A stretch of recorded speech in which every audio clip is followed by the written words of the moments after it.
Sir काय सांगणार सुरतच्या बारडोली येथे जळगाव जिल्ह्यातल्या जामनेर येथील बसचा ॲक्सिडेंट झालेला आहे. नेमक्या अपघाताची काय नेमकी माहिती समोर आलेली आहे सर काय? आपल्या इथून जामनेर येथून सुरत येथे जाणाऱ्या बसचा अपघात बारडोलीच्या जवळ झालेला आहे. ती बस सकाळी 7:30 वाजताच्या सुमारास आपल्या इथून निघाली होती आणि 3:30 वाजताच्या सुमारास तिथे अपघात झालेला आहे.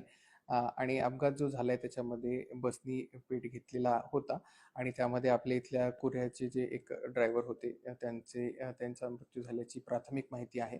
आणि 7 जे आहेत लोक त्यांचा मृत्यू झाल्याची देखील प्राथमिक माहिती आहे. आणि 33 लोक गंभीर जखमी आहेत आणि ते बारडोली आणि तेथील सरदार पटेल आणि ओमसाई हॉस्पिटल या ठिकाणी त्यांना ॲडमिट करण्यात आलेलं आहे. माझं जिल्हाधिकारी सुरत यांच्याशी पण बोलणं झालं, SDM बारडोली यांच्याशी पण बोलणं झालेलं आहे. आणि आपली टीम जी आहे बस म्हणजे जे आपले रिजनल मॅनेजर आहेत ते तिथे पोहोचलेले आहेत आणि आपली टीम देखील त्यांच्या संपर्कामध्ये आहे.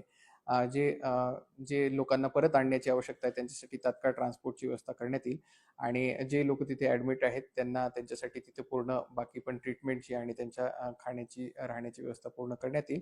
आणि त्याच्यानंतर ते बरे झाल्याच्या नंतर त्यांनाही परत आणण्याची व्यवस्था करण्यात येत आहे. जे 7 डेड बॉडीज आहेत त्यांचं आयडेंटिफिकेशन करणं सध्या थोडंसं अवघड जात आहे, कारण त्याच्यामध्ये बर्न्ड जे आहे त्यांचं म्हणजे जळण्याचं प्रमाण मोठ्या प्रमाणावरती असल्यामुळे आयडेंटिफिकेशनला अडचण जात आहे. परंतु आयडेंटिफिकेशनसाठी DNA सॅम्पल्स घेण्याबाबतची पण पुढची कारवाई करण्यासाठी ॲडमिनिस्ट्रेशन सुरतचे जे आहे त्यांच्यासोबत पूर्ण कोऑर्डिनेशन झालेलं आहे.